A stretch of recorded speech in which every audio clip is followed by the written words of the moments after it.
Hello everyone, आज हम पढ़ने वाले हैं क्लास 10 साइंस का चैप्टर नंबर 2 जिसका नाम है एसिड बेस एंड सॉल्ट्स। तो इस चैप्टर में हम एसिड बेस एंड सॉल्ट्स की फिजिकल और केमिकल प्रॉपर्टीज, उनकी रिएक्शंस, उनकी नेचर के बारे में काफ़ी अच्छे से डिटेल में समझने वाले हैं और उसके साथ में काफ़ी सारी और भी एडिशनल इन्फॉर्मेशन लेने वाले हैं। तो जनरली हम सिर्फ इतना जानते हैं कि एसिड्स खट्टे होते हैं, बेसिस कड़वे और सॉल्ट्स नमकीन होते हैं। लेकिन जब हम इनको थोड़ा सा डिटेल में पढ़ते हैं तब हमें पता चलता है कि इनकी काफ़ी सारी और भी प्रॉपर्टीज़ होती हैं। तो चलिए समझते हैं उन प्रॉपर्टीज़ को और शुरुआत करते हैं इस चैप्टर।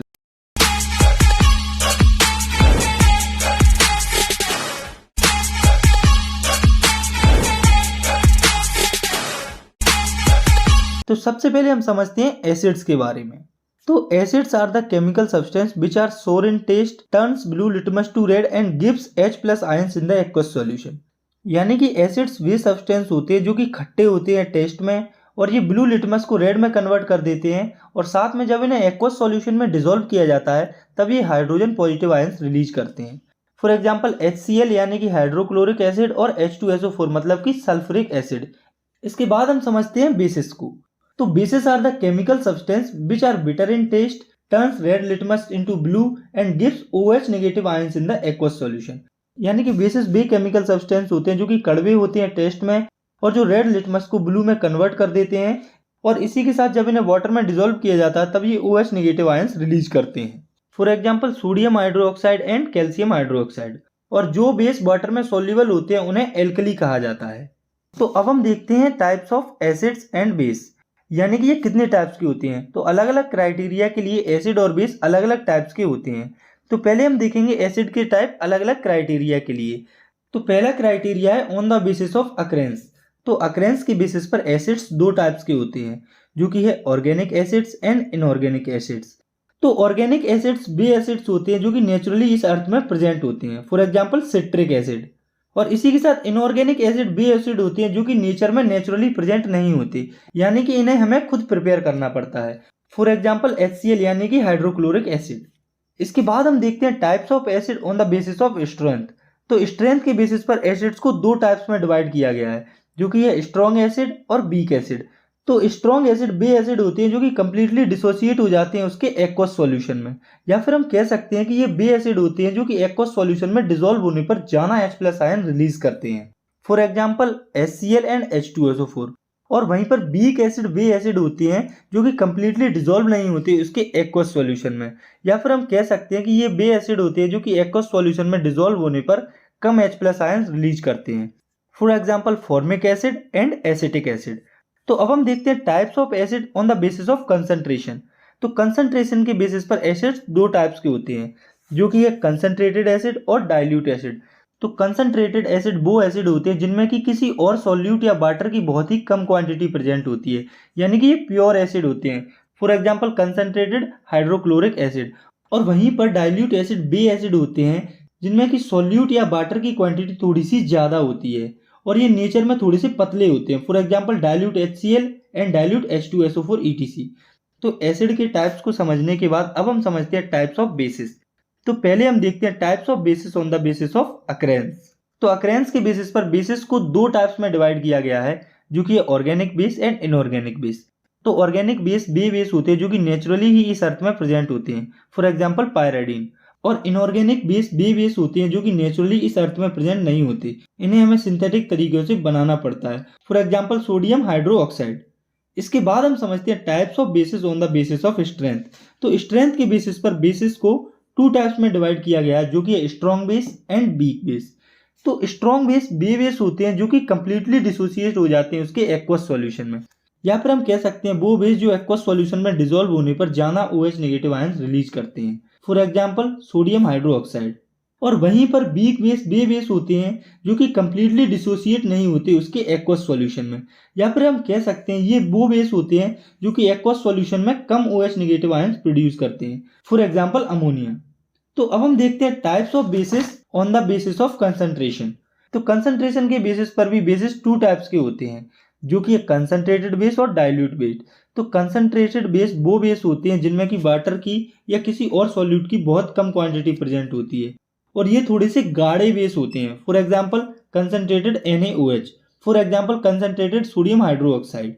और वहीं पर डाइल्यूट बेस वे बेस होते हैं जिनमें कि वाटर या किसी और सॉल्यूट की क्वांटिटी काफ़ी ज़्यादा होती है और ये थोड़े से पतले होते हैं। For example dilute sodium hydroxide. तो यहाँ तक हमने एसिड बेस की कुछ कॉमन प्रॉपर्टीज और उनके टाइप्स को समझ लिया है।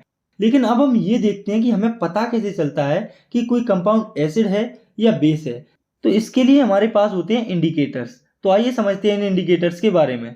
तो these are the chemical substance which changes their color और smell in the presence of an acid or base।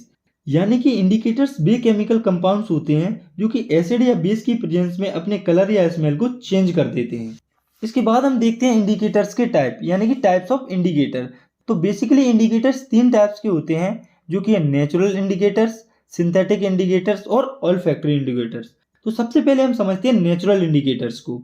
तो ये वो इंडिकेटर होते हैं जो कि नेचर में डायरेक्टली प्रेजेंट होते हैं। फॉर एग्जांपल लिटमस और टर्मरिक यानी कि हल्दी।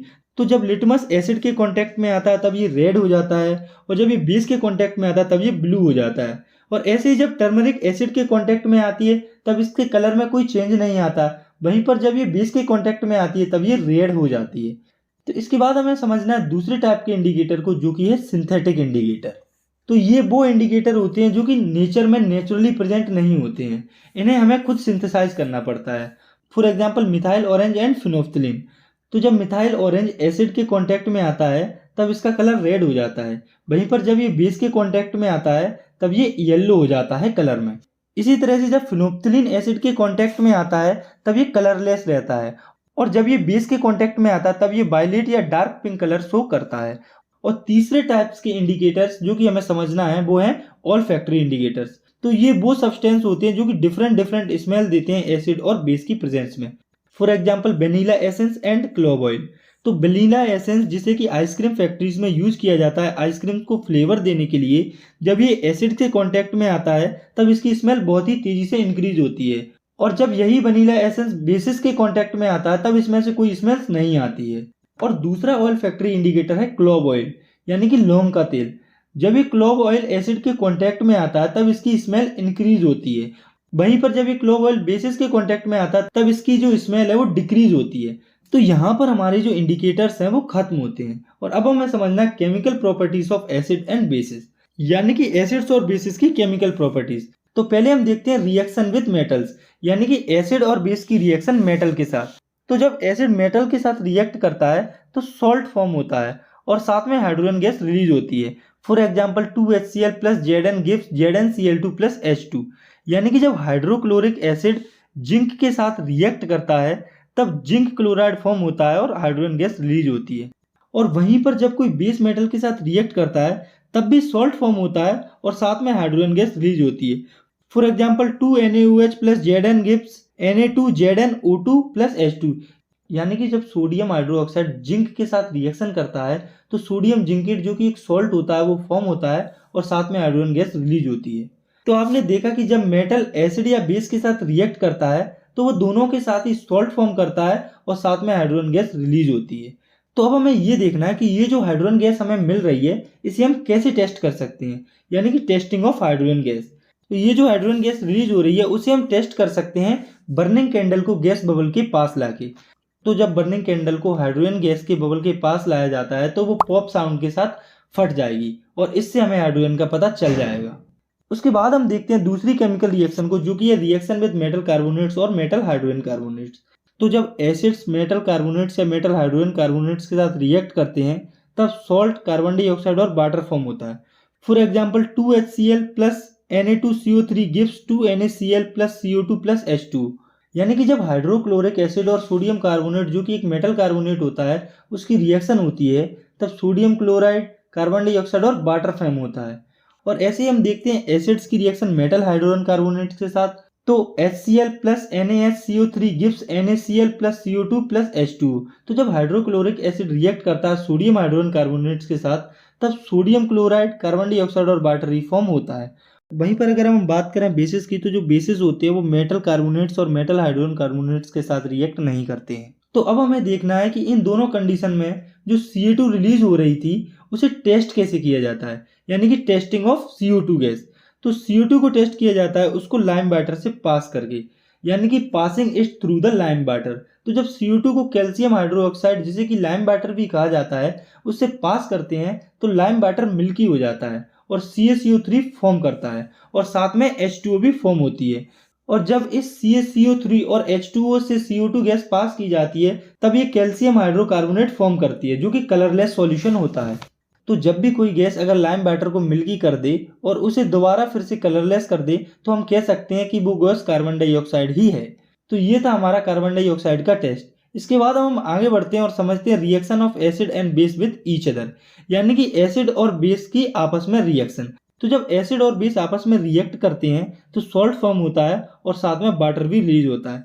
फॉर एग्जाम्पल, जब हाइड्रोक्लोरिक एसिड और सोडियम हाइड्रोक्साइड आपस में रिएक्शन करते हैं तब NaCl, जो कि एक सॉल्ट होता है, वो फॉर्म होता है और साथ में वाटर भी फॉर्म होता है। और जब एसिड और बेस आपस में रिएक्शन करते हैं तो उस रिएक्शन को हम न्यूट्रलाइजेशन रिएक्शन कहते हैं। तो ये आपको याद रखना है कि एसिड और बेस की आपस में जो रिएक्शन होती है उसे न्यूट्रलाइजेशन रिएक्शन कहा जाता है। तो हम यहाँ से इसकी डेफिनेशन लिख सकते हैं। तो when an acid and base react to form a salt and water is called neutralization reaction. और इस रिएक्शन में H+ और OH नेगेटिव आयंस इन्वॉल्व होते हैं वाटर को जनरेट करने के लिए। इसके बाद हम देखते हैं एसिड और बेस की अगली केमिकल रिएक्शन, जो कि है reaction of metallic oxide with acids, यानी कि एसिड्स की रिएक्शन मेटेलिक ऑक्साइड्स के साथ।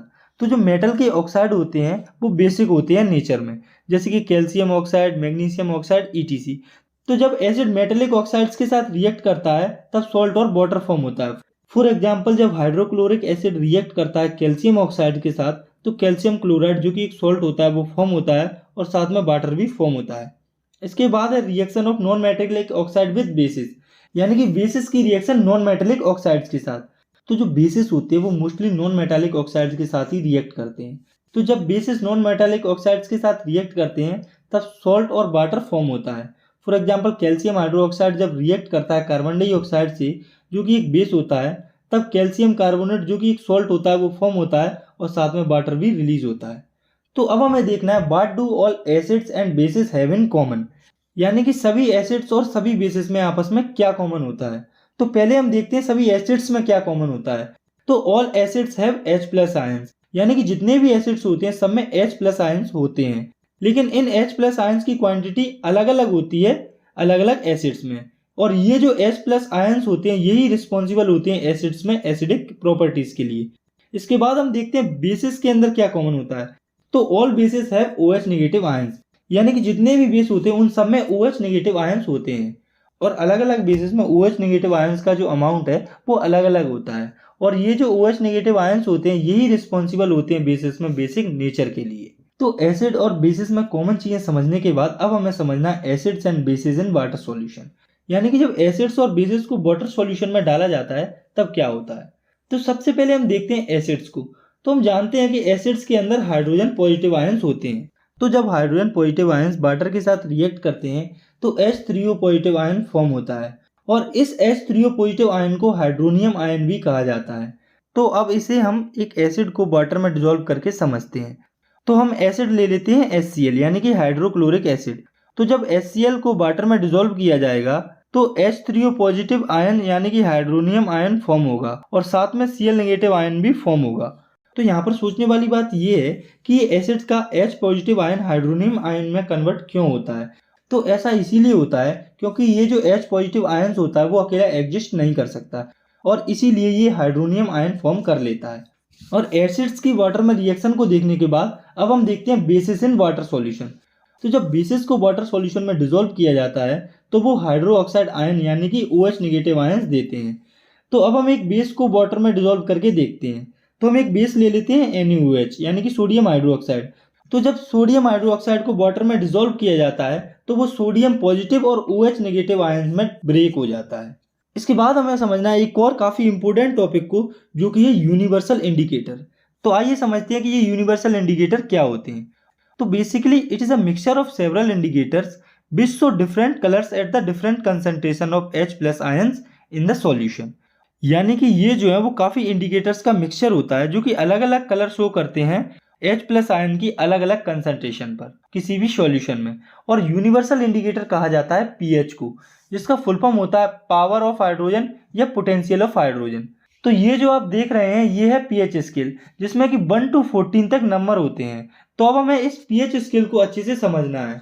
तो अगर किसी सब्सटेंस की पीएच वैल्यू 7 से कम है तो वो सब्सटेंस एसिडिक होता है, और वहीं पर अगर किसी सब्सटेंस की पीएच वैल्यू 7 से ज़्यादा होती है तो उसे बेसिक कंसीडर किया जाता है। और अगर किसी सब्सटेंस की पीएच वैल्यू एग्जैक्ट 7 होती है तो उसे न्यूट्रल कंसीडर किया जाता है, जिसे हम साल्ट भी कहते हैं। तो यहाँ पर याद रखने वाली बात ये है कि किसी सब्सटेंस की पीएच वैल्यू जितनी ज़्यादा कम होगी वो उतना ज़्यादा एसिडिक होगा, और वो उतना ही ज़्यादा रेड कलर शो करेगा। इसका मतलब किसी भी सब्सटेंस की पीएच वैल्यू जितनी कम होगी वो सब्सटेंस उतना ही स्ट्रॉन्ग एसिड होगा, और ऐसे ही किसी सब्सटेंस की पीएच वैल्यू जितनी ज़्यादा होगी वो उतनी ज़्यादा बेसिक होगा, और वो ज़्यादा ब्लू डार्क कलर शो करेगा। इसका मतलब किसी सब्सटेंस की पीएच वैल्यू जितनी ज़्यादा होगी वो उतना ही ज़्यादा बेसिक होगा।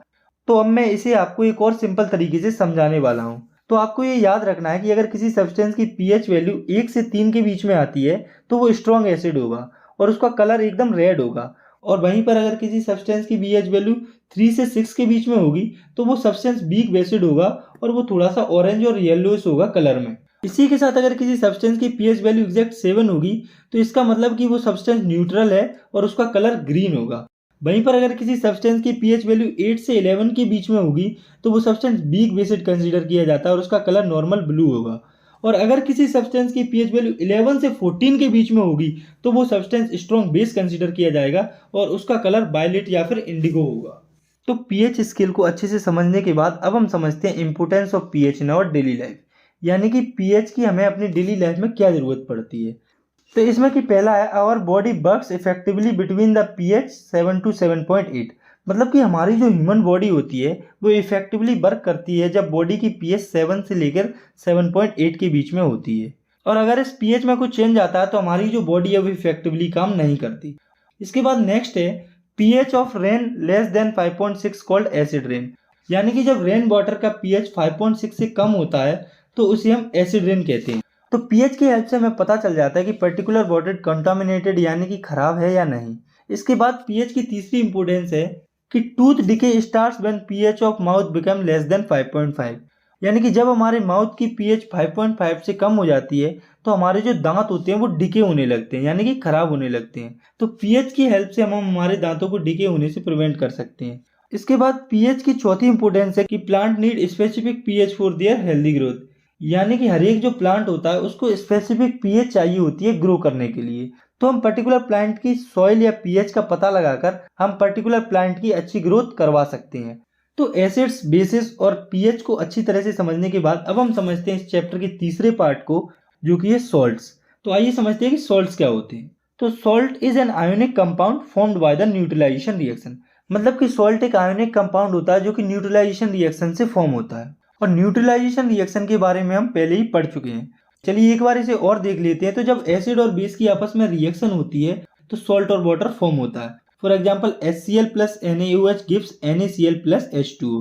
तो यहाँ पर जब एसिड और बेस की रिएक्शन हुई तो NaCl जो कि एक सॉल्ट है और वाटर फॉर्म हुआ, और ये जो NaCl होता है इसी को कॉमन सॉल्ट कहा जाता है जो कि किचन में यूज किया जाता है। ऐसे ही काफ़ी सारे और भी सॉल्ट होते हैं जैसे कि potassium chloride, calcium chloride etcetera.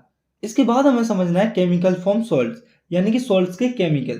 तो ये जो आपको लिस्ट दिख रही है ये है सॉल्ट्स के केमिकल, जिसमें कि ये sodium hydroxide, bleaching powder, baking soda, washing soda और प्लास्टर ऑफ पेरिस। तो चलिए अब हम एक एक करके इनको अच्छे से समझ लेते हैं।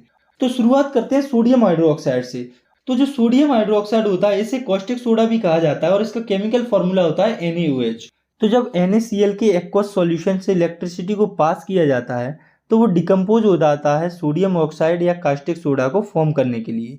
तो ये जो आपको दिख रही है ये कास्टिक सोडा की फॉर्मेशन रिएक्शन है।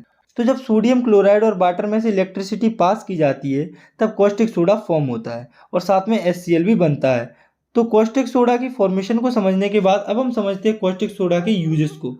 तो इसका यूज सॉप्स और डिटर्जेंट बनाने में किया जाता है, पेपर को मैन्युफैक्चर करने में किया जाता है, ऑयल की रिफाइनिंग में किया जाता है और PVC मैन्युफैक्चर में भी इसका यूज किया जाता है, और इसी के साथ साथ इसको एज अ पेस्टिसाइड भी यूज किया जाता है।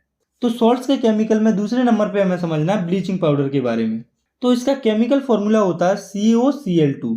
तो जब क्लोरीन को डाइस्लेक्ट लाइम, जिसे कि कैल्शियम हाइड्रोक्साइड कहा जाता है, उसके ऊपर से पास किया जाता है तो ब्लीचिंग पाउडर फॉर्म होता है। तो calcium hydroxide plus chlorine gives CaOCl2 जिसे कि ब्लीचिंग पाउडर कहा जाता है प्लस वाटर। तो ब्लीचिंग पाउडर की फॉर्मेशन को समझने के बाद अब हम देखते हैं इसके यूजेस को। तो इसको क्लॉथ फैक्ट्रीज में कॉटन और लाइनन को ब्लीच करने के लिए यूज किया जाता है, पेपर फैक्ट्रीज में इसका यूज किया जाता है, वुड पल्प को ब्लीच करने में इसका यूज किया जाता है, इसको एज ए ऑक्सीडाइजिंग एजेंट भी यूज किया जाता है केमिकल इंडस्ट्रीज में, और इसको एज ए डिसइंफेक्टेंट भी यूज किया जाता है ड्रिंकिंग वाटर में, क्योंकि ये ड्रिंकिंग वाटर को इन्फेक्ट होने से प्रिवेंट करता है। इसके बाद हमें समझना सॉल्ट्स के तीसरे कंपाउंड को, जिसका नाम है बेकिंग सोडा, जिसका केमिकल फॉर्मूला होता है NaSCO3 यानी कि सोडियम हाइड्रोजन कार्बोनेट। तो अब हम देखते हैं कि ये फॉर्म कैसे होता है। तो जब सॉल्ट, वाटर और कार्बन डाइऑक्साइड की रिएक्शन होती है अमोनिया के साथ, तब सोडियम हाइड्रोजन कार्बोनेट फॉर्म होता है और साथ में अमोनियम क्लोराइड भी फॉर्म होता है। तो चलिए अब हम इस रिएक्शन को देख लेते हैं। तो NaCl plus H2O plus CO2 plus NH4 gives NH4Cl plus NaSCO3। तो अब हम देखते हैं बेकिंग सोडा की कुछ प्रॉपर्टीज को। तो ये जो है वो काफ़ी सॉफ्ट होता है और इसका मेल्टिंग पॉइंट होता है 50 डिग्री सेल्सियस और ये बेसिक होता है नेचर में। इसी के साथ ये नॉन करोसिव भी होता है, यानी कि ये काफ़ी लंबे समय तक खराब नहीं होता। और जब इसे कुकिंग के टाइम पर हीट किया जाता है तब ये सोडियम कार्बोनेट, वाटर और CO2 में डिकम्पोज हो जाता है। तो ये तो थी बेकिंग सोडा की कुछ प्रॉपर्टीज। तो अब हम नज़र डालते हैं इसके कुछ यूजेस पर। तो it is used in making cold drinks, यानी कि इसे कोल्ड ड्रिंक्स बनाने में यूज किया जाता है। और इनका दूसरा यूज है it is used in the manufacturing of fire extinguisher, यानी कि फायर एक्सटेंजर्स बनाने में भी इसका यूज किया जाता है। इसका तीसरा यूज है it is used as antacid. तो हम जानते हैं कि बेकिंग सोडा बेसिक नेचर का होता है, तो इसीलिए इसको एसिड के इफेक्ट को न्यूट्रलाइज करने के लिए भी एज अ एंटासिड यूज किया जाता है। और इसका चौथा यूज है it is used for making baking powder, यानी कि जो बेकिंग सोडा होता है उसका यूज बेकिंग पाउडर बनाने के लिए होता है। तो अब हम ये देखते हैं कि बेकिंग सोडा बेकिंग पाउडर में कैसे कन्वर्ट होता है। तो जब बेकिंग सोडा में टार्टरिक एसिड को ऐड किया जाता है तो वो बेकिंग पाउडर में कन्वर्ट हो जाता है। और ये जो बेकिंग पाउडर होता है वो ब्रेड्स और केक्स को सॉफ्ट और स्पॉन्जी बनाने के लिए यूज होता है। तो इसके बाद हमें समझना सॉल्ट के चौथे केमिकल को, जो कि है वॉशिंग सोडा। तो इसका केमिकल फॉर्मूला होता है Na2CO3 10H2, यानी कि sodium carbonate with 10 molecules of water. तो चलिए अब हम इसकी फॉर्मेशन को समझ लेते हैं। तो इसके लिए आपको थोड़ा सा पीछे जाना पड़ेगा। तो अभी हमने पढ़ा था जब बेकिंग सोडा को हीट किया जाता है कुकिंग के टाइम पर, तो सोडियम कार्बोनेट, वाटर और CO2 फॉर्म होता है। तो ये जो वॉशिंग सोडा होता है वो इसी प्रोसेस को फर्दर कंटिन्यू करने से फॉर्म होता है। तो ये जो सोडियम कार्बोनेट यहाँ पर बना है इसमें वाटर के 10 मॉलिक्यूल्स ऐड कर दिए जाते हैं, तब जाकर वॉशिंग सोडा फॉर्म होता है। तो इसके बाद हमें देखना है वॉशिंग सोडा के कुछ यूजेस को। तो it is used in glass, soap and paper industries, यानी कि इसका इस्तेमाल ग्लास, सॉप और पेपर इंडस्ट्रीज में किया जाता है उन्हें मैन्युफैक्चर करने के लिए। It is also used as cleaning agent in the houses, यानी कि घरों की साफ सफाई करने में भी इसका यूज किया जाता है। और इसका सबसे इंपॉर्टेंट रोल है it is used for removing hardness of water, यानी कि ये जो है वो वाटर की हार्डनेस को रिमूव करता है और उसे सॉफ्ट बनाता है। इसके बाद हमें समझना है पांचवें सॉल्ट फॉर्म केमिकल और इस चैप्टर के आखिरी कंपाउंड को, जो कि है प्लास्टर ऑफ पेरिस, जिसे कि कॉमन लैंग्वेज में POP भी कहा जाता है। तो चलिए अब हम इसकी प्रिपरेशन को देख लेते हैं। तो जब हम जिप्सम को 100 डिग्री सेल्सियस पर हीट करते हैं तो वो अपने वाटर मॉलिक्यूल्स को लूज कर देता है और प्लास्टर ऑफ पेरिस में कन्वर्ट हो जाता है। आप यहाँ पर देखिए CaSO4 जो कि जिप्सम होता है, जब इसे 100 डिग्री सेल्सियस पर हीट किया जाता है तो ये अपना 1.5 H2O मॉलिक्यूल लूज कर देता है और POP में कन्वर्ट हो जाता है। और अगर इसी POP में जब हम वाटर ऐड कर देते तो ये दोबारा जिप्सम में कन्वर्ट हो जाता है। तो ये तो थी POP की फॉर्मेशन। तो अब हम देखते हैं इसके कुछ यूजेस को। तो इसका पहला यूज है फॉर मेकिंग सरफेस स्मूथ। तो इसका इस्तेमाल घरों की जो सरफेस होती है उसे स्मूथ बनाने के लिए किया जाता है। तो आपने कई घरों में देखा होगा कि घरों की दीवारों को स्मूथ बनाने के लिए इसका यूज किया जाता है। इसका दूसरा यूज है for making toys and decoration materials, यानी कि खिलौने बनाने के लिए और डेकोरेशन का सामान बनाने के लिए भी इसका यूज किया जाता है। और इसका तीसरा यूज है in hospital to support fractured bone. तो आपने कई बार देखा होगा जब किसी का हाथ पैर या कुछ और फ्रैक्चर हो जाता है तो डॉक्टर उस फ्रैक्चर्ड बोन को POP की हेल्प से ही सेटल करता है। तो इसी के साथ हमारा जो चैप्टर है वो खत्म होता है। आई होप आपको अच्छी समझ में आया होगा। अगर वीडियो पसंद आई है तो आप इसे लाइक कर सकते हैं और क्लास 10 साइंस की ऐसी ही वीडियोस के लिए चैनल को सब्सक्राइब भी कर सकते हैं। तब तक के लिए thanks for watching, take care, bye bye.